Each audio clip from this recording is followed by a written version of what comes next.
Hello and welcome back to the Gamer Muscle YouTube channel. In this video I'm going to be getting straight to the point of the Project Cars 2 questions that everybody wants answered. You could essentially call this a review, but really we're going to start off with a conclusion, and I'm literally just going to go over what's good, what's not so good, and what's bad when it comes to Project Cars 2. So the conclusion with Project Cars 2: is it Simcade? Is it a simulator? I think it's a simulator. It has stuff in there that's absolutely extraordinary, and at times it's better than rFactor 2, Assetto Corsa, Racing Experience, iRacing, and at other times it's worse than Assetto Corsa, iRacing, Racing Experience, Automobilista, and all the other driving simulators. It's a simulator, it's not Simcade. The developer is trying to make something realistic. At times, in my opinion, it is pretty bloody realistic, and at other times, like the other simulators, it's atrociously unrealistic.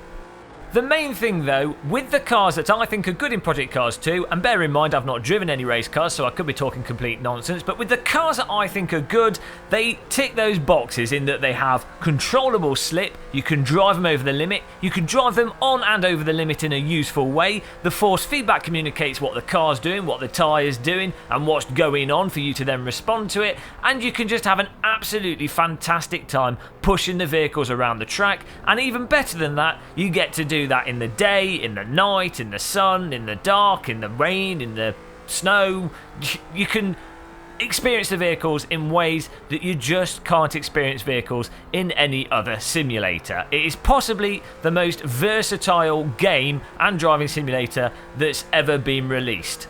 Now, I would say though, when it comes to broad daylight, sunshine, optimal condition driving, the force feedback and the handling, even with the best cars in the game, isn't as tight or as responsive as, say, Assetto Corsa, rFactor 2, Racing Experience, Automobilista, and those core PC driving simulators. I think those core PC driving simulators, for the most part, do optimal track driving to a high quality, with a little bit more fidelity, a little bit more precision, and just a tighter feel than you get in Project Cars 2. This is particularly noticeable when you go from the slower cars in Project Cars 2, like the Caterham, the Back Mono, the Clio Cop, and all those cars that are sort of on the slower side of the race spectrum in Project Cars 2, which I think Project Cars 2 does an absolutely fantastic job, and to be honest, they seem bang on the money in terms of how those cars actually move around and how you navigate them as a driver and the force feedback you get from those cars in the game to respond to them. When you move from those cars to faster vehicles, top-end race cars, Formula cars, although actually the Indy cars are really good and there are some good Formula cars in it, but there's some race cars in the game that just feel really vague. The force feedback doesn't really convey the braking load at times. They don't seem to want to stick the road. The lateral grip goes off on them in ways that you just really wouldn't expect. It actually makes them a lot harder to drive than similar cars in the other simulator, despite SMS tooting the horn going on about how easy Project Cars 2 is. Actually, Project Cars 2 isn't any easier or harder than the other core PC simulators, it's just different. So, you know, you've got cars in there that, in my opinion, are absolutely atrocious. We will have to do another video going through which cars I think are the best, and I'm sure people will agree and disagree with that, so it's going to be largely subjective as well. But I definitely think there's a cut-off point in Project Cars 2 with the slower cars being really quite amazing at times, especially when you consider all the dynamic situations you can drive them in and how consistent they are across those dynamic situations, and the sort of faster race cars and how generally they just feel a bit dull and just not as exciting to drive compared to driving those same types of cars in optimal conditions in other simulators. And then on top of some of those faster cars being a little bit vague, they also have a habit of the wheels, if they lock up, you get into passenger slides, tighter low-speed corners, the back end can just slide out, and you can generally catch it, but it's just really unsatisfying. Maybe those cars are like that in real life, I don't know, I have my suspicions, I don't think they are, but you know, as I say, it's the kind of thing you want to try out for yourself, and maybe you could just shout at me and throw bricks at me, I don't care. Now, I think the biggest surprise with Project Cars 2 is how good the Rallycross is. The Rallycross cars, even if you're driving them on the normal tracks, and yes, you can drive the normal tracks in snow, as I say, with Rallycross cars. There's so much you can do in the game. You can do absolutely crazy pointless things. It's just really good fun. But yeah, the dirt handling and actual off-road handling, the Rallycross driving is absolutely fantastic. A lot of the Rallycross cars, like the Mini Clubman and the Rallycross Lights especially, really nice force feedback. Also driving normal road cars and some of the older cars on the Rallycross tracks, on the dirt, the tyres drive as I'd expect tyres to drive on dirt. It's actually quite phenomenal. And speaking to Slightly Mad Studios, it's not like they've done a special tyre model for the dirt. They've just got this really incredible, very versatile tyre model, which I don't think is perfect. But as I say, when you consider all the situations you put it through and how well on balance it responds, I think it's pretty damn impressive. So that's my conclusion with Project Cars 2 when it comes to what I think most people that watch our channel and are really weird train spotters and into driving simulators such as myself. I think that's what you guys are probably really looking for, and I think most people will actually really like a lot of the aspects of Project Cars 2, and for the most part they've done a really good job. Now, on to the good, not so good and bad aspects of the game. So, for me, as you guys know, I'm absolutely mental and I've been a VR fanatic since the 90s, and I love the Oculus Rift and the HTC Vive, and a driving simulator without virtual reality support might as well go in the dustbin. And along with that, so should Codemasters, because I don't know what they're doing. Why hasn't Formula 1 2017 got VR? Why hasn't Dirt 4? Oh, it's because you guys don't care, because the market's not big enough. But Slightly Mad Studios do, and Project Cars 2 VR is absolutely fantastically done.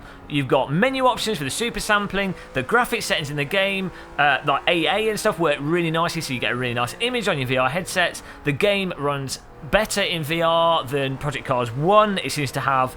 It doesn't have that weird head smoothing that I used to get with Project Cars 1. The menus and everything all work in VR. They've got an ability to pick stuff just using gaze control, which you can turn off in the menus. Needless to say, if you've got a VR headset and you're looking for a driving sim, or you already play driving sims in VR and you want another VR driving sim that's really good, this is one to get.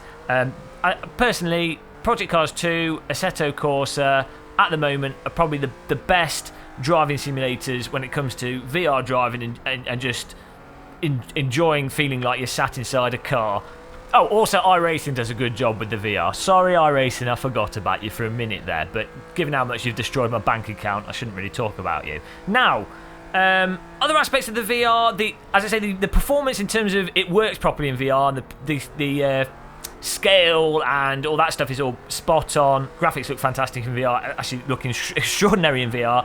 I would say, though, you do need a moderately fast computer to actually get this to run at all times perfectly in VR. I'm running on an i7 7600K, overclocked to 4.4 GHz using a GTX 1070 graphics card. With that, you can play it perfectly fine with the Oculus Rift. I've not tested it properly with the Vive yet, but with the Rift, in all situations, on medium graphics settings, we've got a separate video talking about the graphics settings we're using for that if you want to check that out to see how to get it to run well in VR.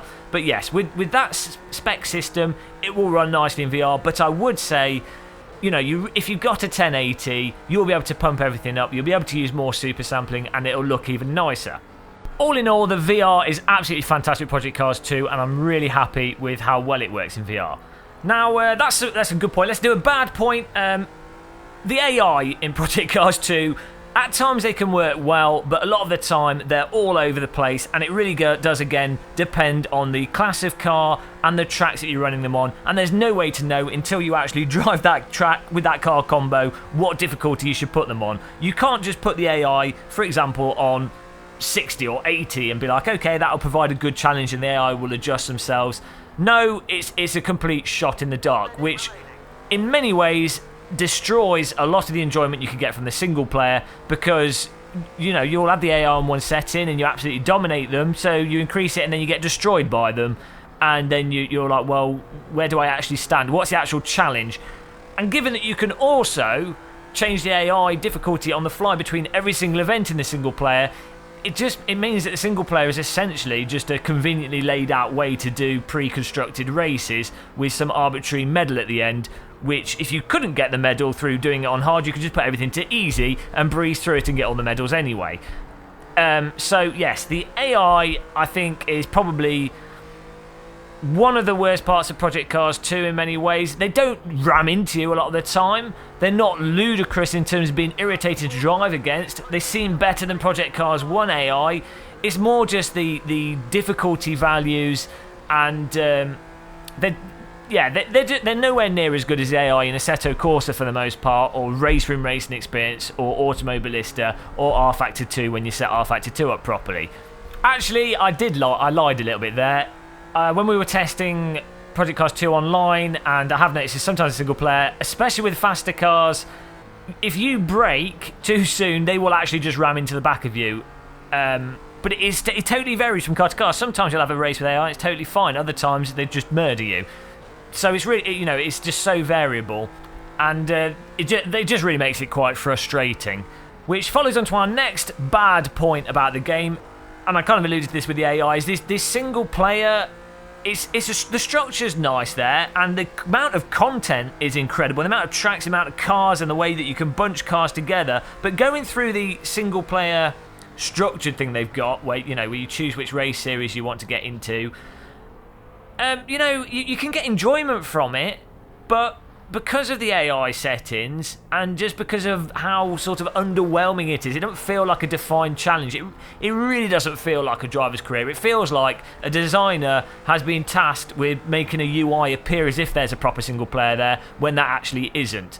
And it's just really underwhelming. If you were coming into Project Cars 2 from a sort of Forza perspective, and I think Project Cars 2 is a lot better than Forza when it comes to the actual core mechanics of the game, so keep that in mind. But if you were coming to it from the perspective of going, I really want to just play through a single-player driving game, I think you'd be massively disappointed. It clearly doesn't have that polish or that sort of I'm playing through Top Gear feel that you get if you were playing something like Forza.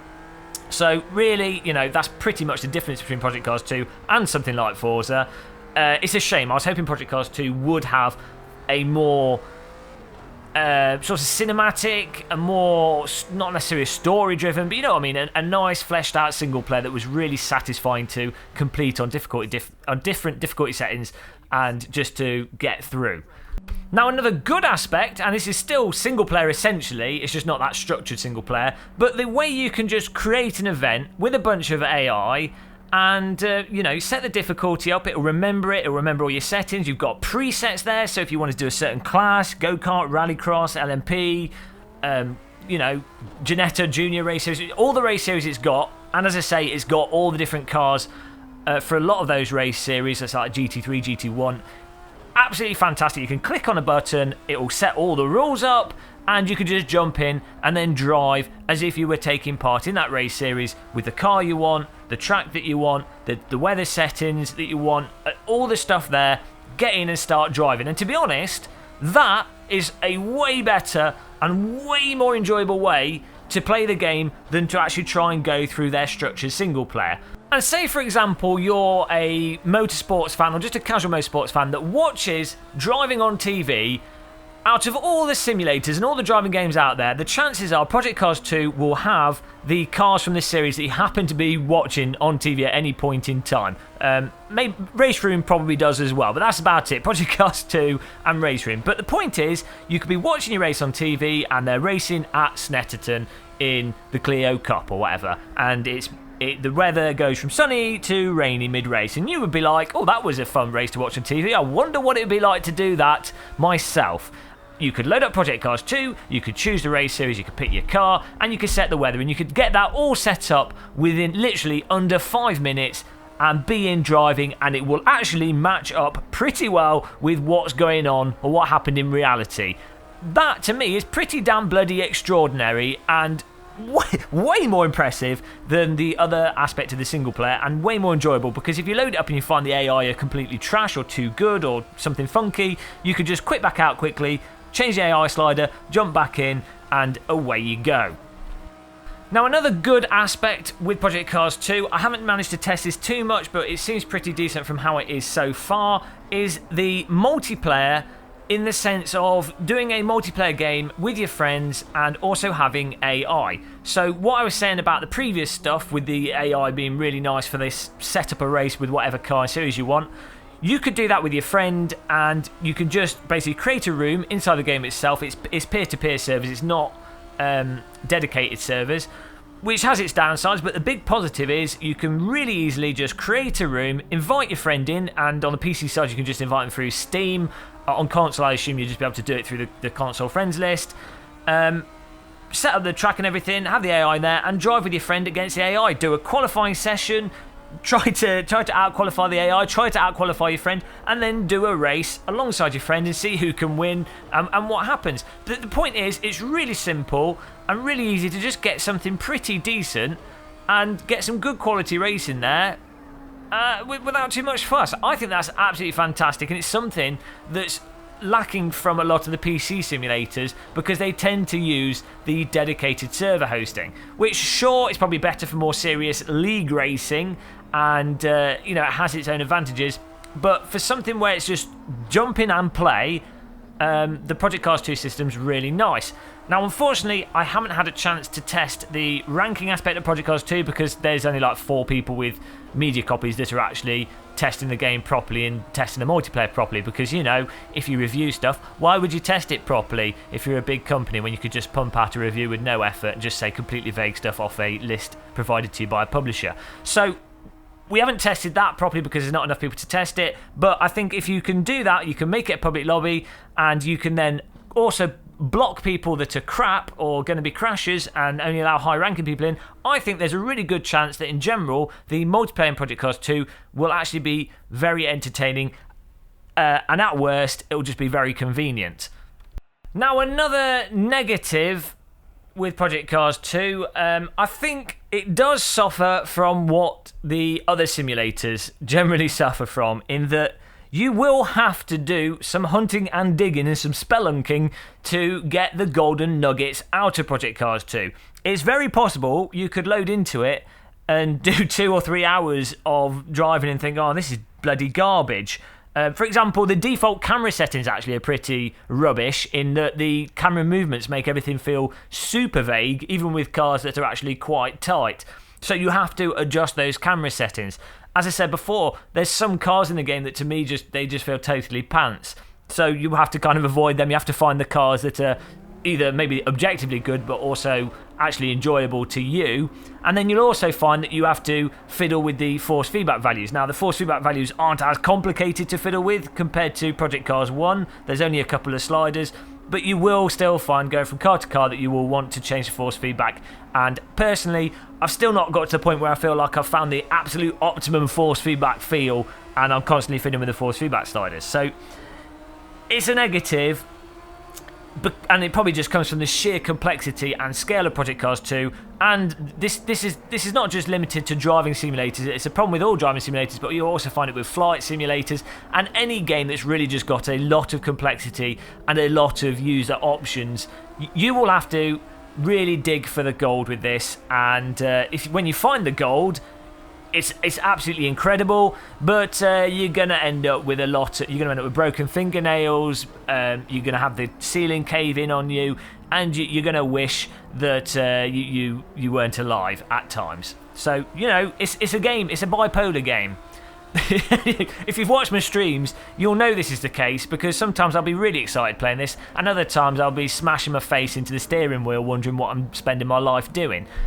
Welcome to sim racing, everybody, and hopefully this game will bring console racers to the epic bipolar depression and delight world of sim racing. So good job, Slightly Mad Studios, for ruining more people's lives. That's something to be commended, I have to say.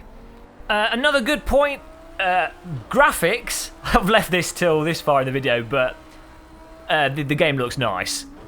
What more can you say? I mean, the lighting, the amount of light sources, the shading, the way the light is affected by the clouds. You'll have moments where the sun's setting and the light peers underneath the cloud, but the tone of the light is changed by the colour of the light hitting the clouds and then the road surface, and then if the road's slightly damp, how that picks up the puddles and you see them glimmering, and the way you've got, say, the trees are casting shadows.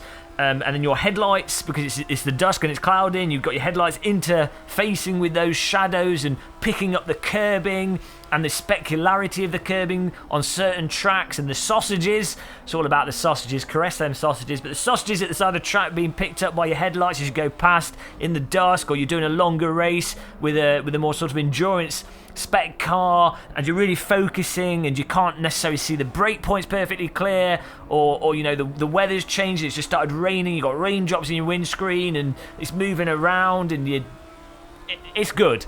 Visually, it's good. I think this is probably one of the most impressive graphical engines. Again, it's just the dynamicism.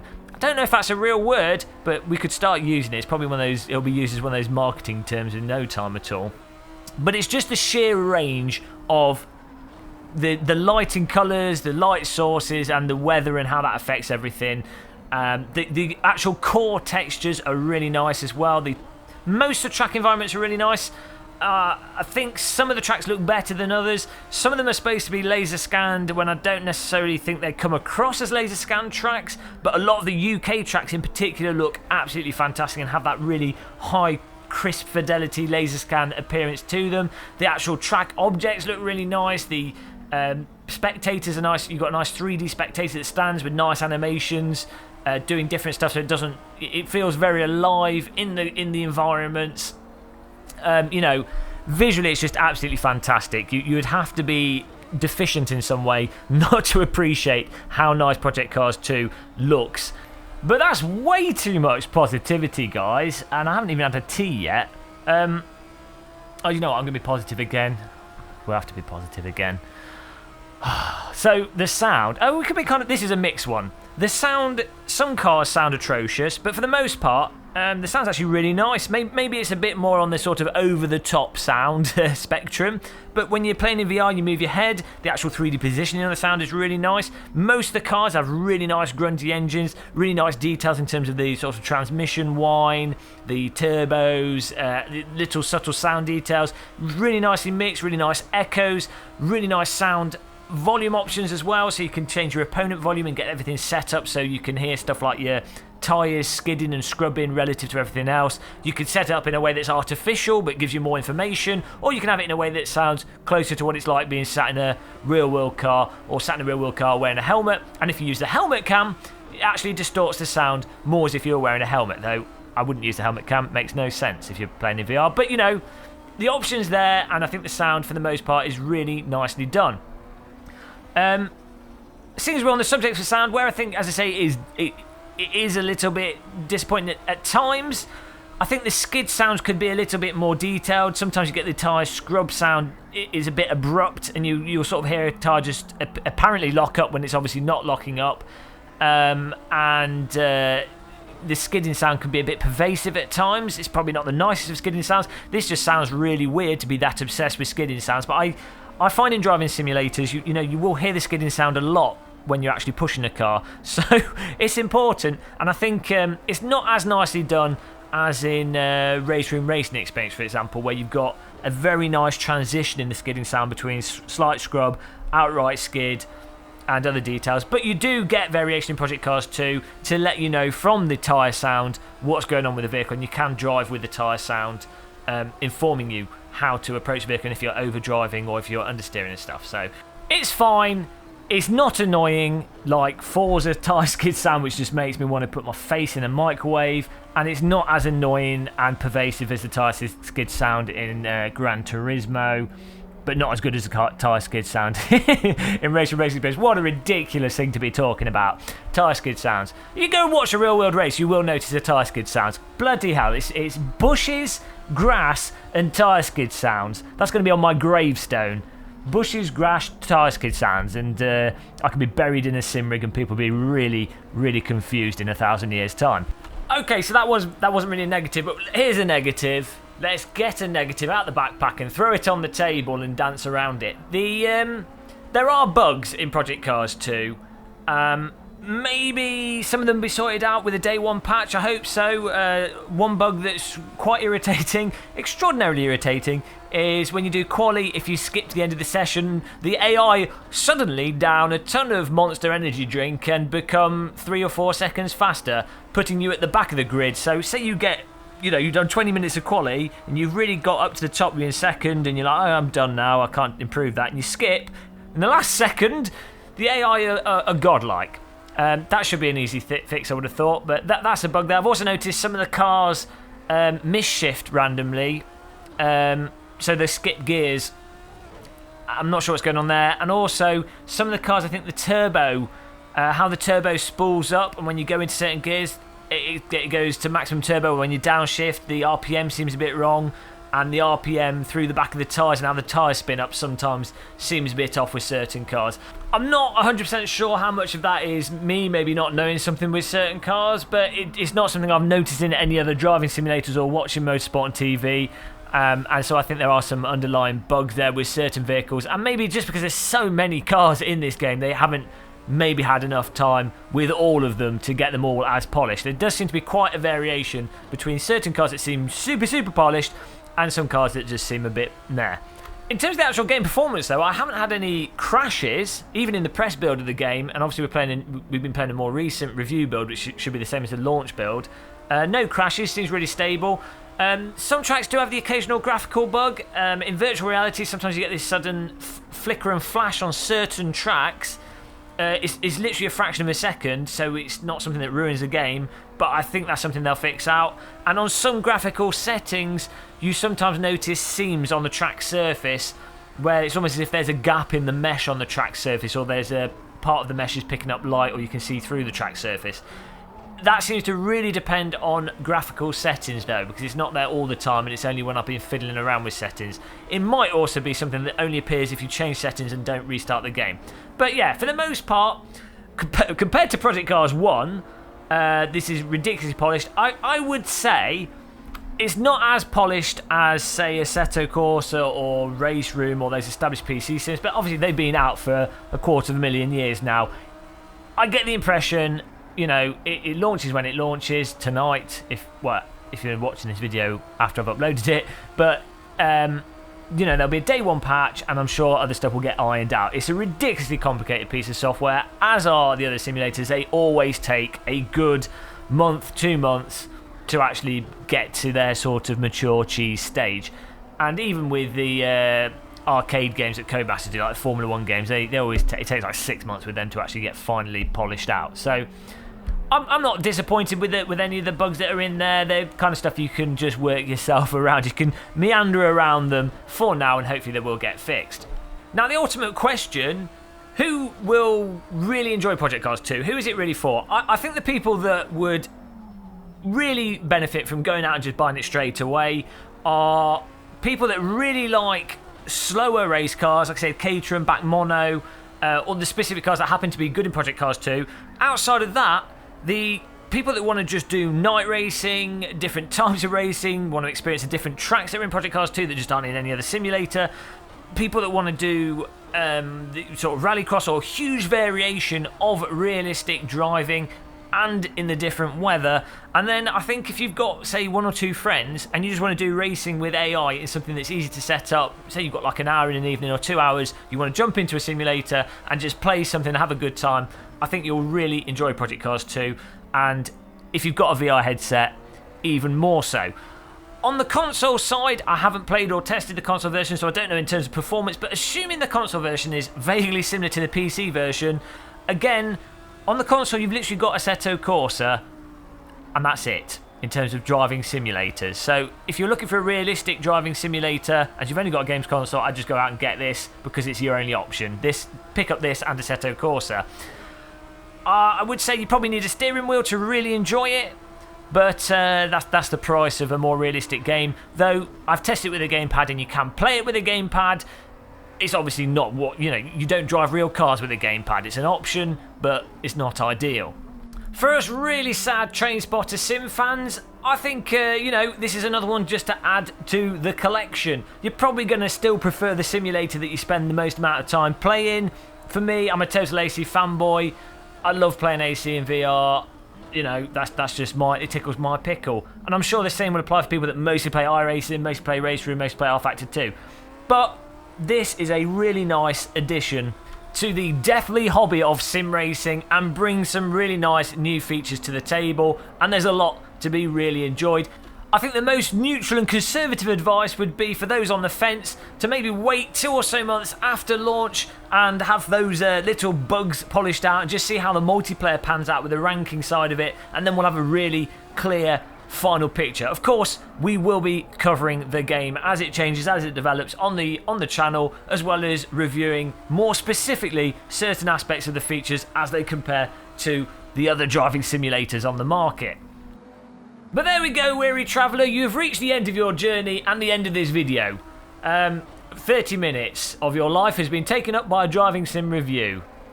Consider the choices you've made. Definitely subscribe if you want more bad life choices. Like and dislike.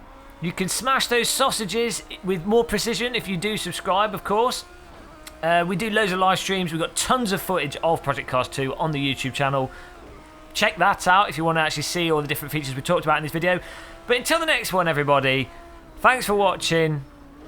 Take care. Goodbye.